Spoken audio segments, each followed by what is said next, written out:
Greetings, people. It's Mr. Pull the Trigger yet again on another episode of the Enlightenment series. You know, I'm so happy, I'm so delighted, I'm so excited that the kingdom of darkness is shaking. The walls of the kingdom of darkness are collapsing. And this can only be demonstrated and, proven by the way these charlatans have resorted into casting curses and insults towards this enlightenment series and the work that we are doing here. But listen, people, take all those things, throw them away. Nothing can stop reggae, nothing can distract us. So on this chapter, we want to look at the Nigerian con man, the Nigerian con artist, the Nigerian fraudster, the hush puppy of Nigeria, the second hush puppy of Nigeria, who happens to be Apostle. They call him Apostle. Self-appointed Apostle Johnson Sumen. That guy is a charlatan. He's a fraudster. He's a con man. There is nothing of God that Sumen has. That one is a sex predator. He has nothing, any fruits of the Holy Spirit. He has whatsoever from his teachings, his actions, and his ways of conduct, and his way of manipulating his gullibles into giving him money.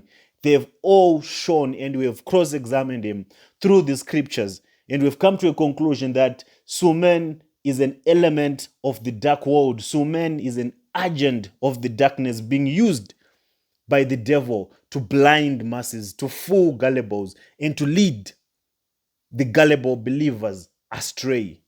Sumen has secured his own position in hell. He don't want to go there alone. So he wants to make sure that he goes there with a crowd. There's probably a prize that he will inherit in the kingdom of hell. Because hell, it's in its own sort of kingdom. And the devil is the master of that kingdom. And Sumen happens to be one of the agents being used by the devil to capture, to recruit, and to pull many crowds to follow him so that they can all go and rot in hell. If you're following Suman, repent today, repent now, effective immediately. Suman is the charlatan that can go overseas, can go abroad and lie to people that is doing miracle money. Church of God, let me just warn you. Let me tell you something about how God operates. God does not operate with magic. God does not operate with shenanigans and gimmicks. God does not compromise the nature of law. God does not compromise in any of his doings. God does not have shortcuts. There is nothing called miracle money. Suman cannot do miracle money. All those are gimmicks. Those are gimmicks that he is using to fool people, to make people believe that he has the supernatural authority to command finances into people's bank accounts.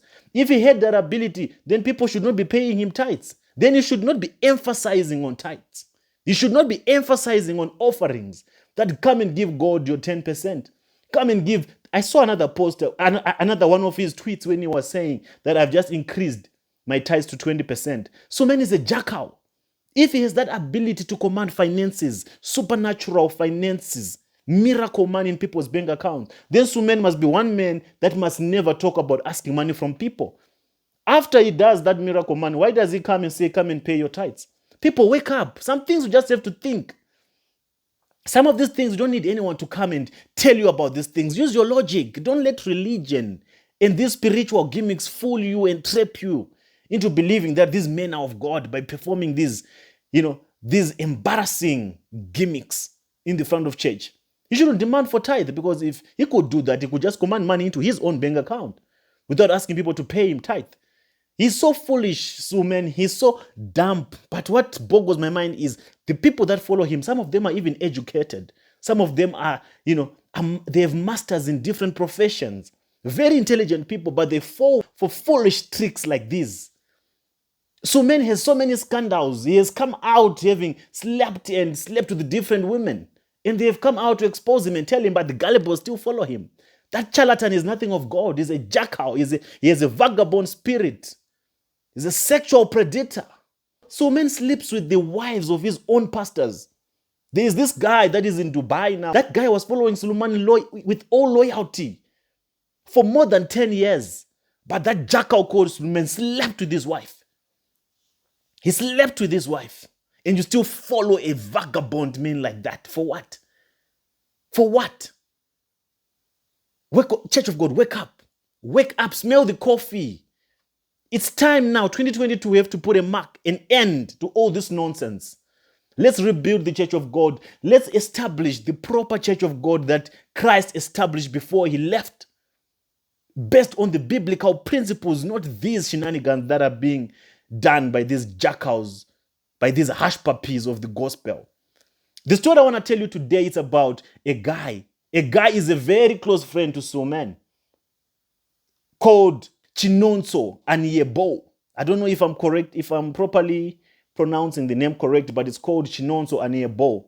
And he runs a ministry which is called Elijah Faith Assembly. This guy is a very close friend to Suman. Very close.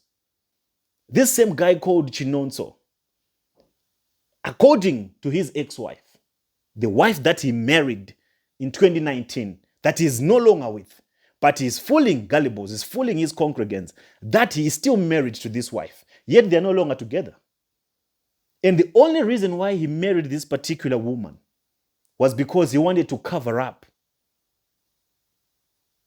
his lack of sex identity. This guy is said to be gay. This guy is said to be not interested in women, but he's a minister of the word.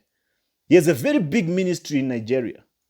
He's affiliated to this guy called Sumen. They are very close like that. And Sumen knows about all the shenanigans of Shinonso. The only reason why Shinonso married this particular lady, he wanted to fool gullibles. He wanted to fool people that he's interested into women. Yet he's not.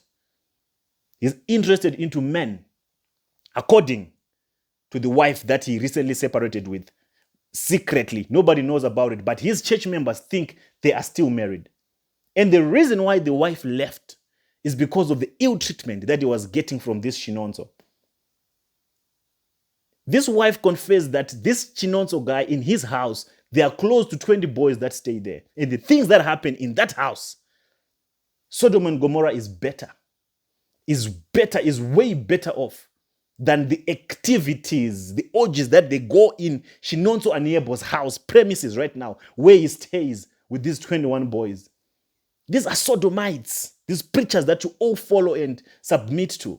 And this is a very, very close friend to Suman. Suman is actually the one that officiated the wedding of this guy and this particular lady. Suman is actually the one that manipulated this lady into marrying this Shinonso guy.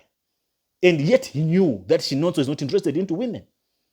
If you check this picture, you can see that's Suman officiating the wedding of this gay guy with this particular lady. In the lady's confession, she says, in the time that she was married with this man, she was a virgin. And she ended up running from the premises, from the house, still a virgin. This Shinonso, he never touched her, not a single day. This Shinonso guy is said to have been spending his time with only the boys, for the boys, doing with the boys. That can be the only reason why he was not giving attention to this lady that he was married to. Check this picture. This is the wedding of this Shinonso and this particular lady, which happened in 2019. And the church members of this Shinonso guy, they know this happened, this wedding happened. But this wedding was just to fool gullibles into believing that Shinonso is into women, yet he is not. And this charlatan called Suman is the one who came to officiate this wedding. It came a time when this lady chose, "No, I can't stay for this, let me run away," because she was being abused. They were not sleeping in the same bedroom. They were not doing anything together. They were not cooking together. She was just there as a stooge in the house, being used to cover up the shenanigans of this Shinonso, Suman's best friend. This lady ran away. When she ran away, they realized that, oh, hell might break loose. So they started using people to call this Shinonso, to call this ex-wife of Shinonso to say, no, go back to your man. You know, if you don't go back to your man, things are bad that might happen to you. So go back to your man. In fact, call Apostle Suman. Apostle Suman can be the man that can intermediate this whole thing so that you go back to your what? To your husband. Because the church members were starting to see that the wife is no longer there. So with fear, this lady ended up calling Suman and says, Suman. But Suman is the one that had planned all this with this Shinonso Aniebo so that they can bring the lady back home. This lady called Suman, and Suman threatened the lady to say, listen, if you don't go back home, you will never get married in the next 10 years. Your life will never be the same. You will be cursed. This is the man that God showed me that you must marry. So go back home now. You have to go back home. Because of fear, she thought these charlatans are men of God. They're actually hearing from God. She was forced and compelled to go back, and she went back. When she went back, abuse continued. The torture continued. And she's still a virgin up to date wherever she is. She had to run away again. In this, she also took away all her documents, her passports, the little money that she had. And now she's in hiding. They don't even know. They don't even know where this lady is. They've been looking for her. Now she fears for her life. Because the father of the lady had to intervene to say, listen, you people, if you harm my child, if you do anything to my child, I'll take this to the media, I'll take this to the press. They are fearing for their daughter right now, that anything might happen to them. Because these are so-called men of power in the nation of Nigeria, because the law enforcement in Nigeria are corrupt, very corrupt. They don't consider justice. They don't see justice as a human right. You just give them few nairas. They will go and then they will arrest the victim and they'll leave the perpetrators like the Sumen and then Chinonzos. So she's only 1 week lady who has nowhere to run, no one to call, no one to assist her. And she's in hiding right now as we speak. Because Sumen and this monster, this gayish pastor, they are after her life.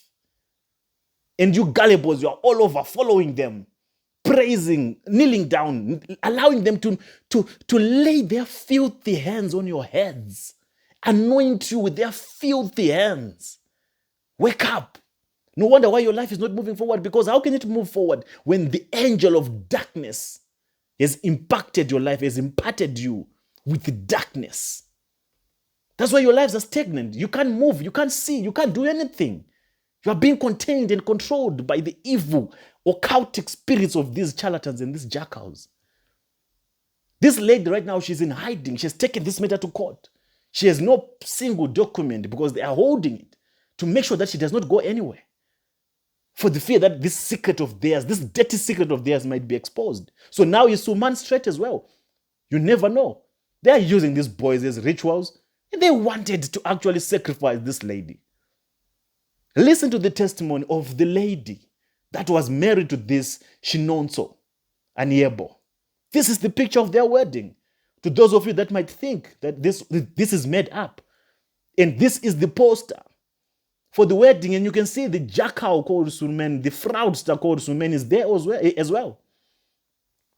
So you think Sumen did not know that his friend is gay? He knew. He knew everything.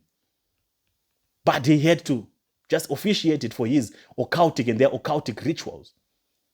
So listen to the testimony of the lady, of the ex-wife of this jackal. So let me finish. I don't know. The story is too long for me to start typing. So as I was saying, that 2018, his son in the Lord and we met him. The guy was like, he wanted to confirm if I'm the will of God for him. So the man said, no problem, he should go ahead and marry me. So in 2019, he was the one that wedded us. That's Suleiman. So when I get to this man's house, I discovered that this man was a gay. Number one, he's a prophet, a very popular prophet that has a very big church in Lagos that have up to 5,000 members, with a very big population. He has crowd. In fact, in the internet, he's a well-known man. So this one was a gay. He doesn't touch me. I was a virgin. I married him as a virgin. I knew him at the age of 22. Then, so the man was maltreating me. If I'm menstruating, I don't go close to his food. He don't regard me, don't take me as anything. The only thing he does is to sew the same clothes with me. Every week, he sew clothes for me, like 3-4 every week. New this African Akara every week. To wear uniform, he sew clothes for me. He make sure he provide everything I need. But I cook differently. I cook my own food. The cook cooks for him. He has his own separate room. I have my own separate room. So my duty there is just to be covering up as a wife. But there is no affair, nothing, no relationship, nothing. So I was dying in silence. If I want to talk to him, he said that the angels, his angels, he want to communicate with them and all of that. In that house, I was the only female in that house. They have up to 21 boys or 18 boys that is living in that compound with his security men. I'm the only female in that compound. There is no other female apart from his sugar mommy that stays in Canada. The daughter used to come for holidays and go back. uh Apart from them, I'm the only girl, only woman, only lady in that compound. So they were maltreating me as if I'm an outcast, and coupled with the fact that I'm not their gender, I was working differently. So I called. So later on, after the the way they maltreated me and everything, I decided to leave that house. I ran out of that house 2 months after wedding. I ran away. Even the man did not even touch me till after 2 weeks, that his parents were like, "Why did you want to touch your wife?" So in fact, the story is just dirty. It's a dirty one. Let me not go in details. Even how he does the thing he said he does and all of that. Then I left the house. I ran away. I said I would not die here. So when I ran away, I ran to Port Harcourt. There's one church in Port Harcourt that is Redemption Ministry. The man is late now. The Jew, the founder of the church. So I ran to his house. I explained everything. The man shouted and said that all these people are not genuine men of God.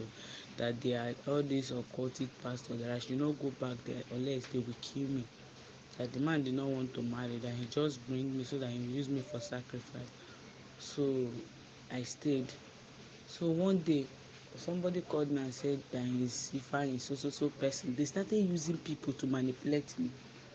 So the person answered, have I told the person that wedded us, which is Suleiman, I should call him and tell him and know what he have to say. So according to that man's instruction that said he's a pastor, so I didn't know they planned it. And I called the Suleiman and told him. He now said that God said I should go back, that the man is not my husband. The man is not occultic. That if I refuse to go back, that I will not marry for 10 years, and that the man will marry whosoever he wishes. That the Lord said that he will marry whosoever he wishes, and his wife will love him, and me, I will not marry after 10 years before I will marry. That is what God said. That God said I have pride. That why will I leave that man's house? That I should go back. That man love me. That he's not occultic. My brother, that's how I did not tell anybody. I went back to this man's house. Did you know that I came out insane? Like they wanted, when I came back, they said that their God has finally bring me back to destroy me. They wanted to make me mad. He prophesied in the church that I'm going to run mad and die. They nearly killed me. I didn't know that they bring me back so that they will kill me and bury their sin. Do you know how I came out from that place? It was ministers of God that my father contacted. Everybody was praying for me. My father now have to come out himself, because my father is a pastor too, and tell them that if I die in that house, that they will go to court, and the whole world, that this story will enter paper, will enter internet, that the whole world will hear about it, that they should leave me to come out now and alive. The man collected everything, my clothes, my shoe, everything I have. The man collected, make sure he leave me. He said I should leave with only 5 clothes. He smashed my phone and break my phone into pieces so that I will not have contact or anything. He took away my phone and give me a new one, and then collected all my clothes, my laptop. I left with only my phone and 5 clothes according to his instruction. That was how I left there, and up till now I'm not married. So that was what that Apostle Suleiman did to me. He told me that when I get back to that place, I should call him, that he will he will talk to me and the man. My brother, till today, that Suleiman have not answered my call, and he did not talk to the man. That was how I'm saying, and the man is married now. I'm suffering. So that's the story.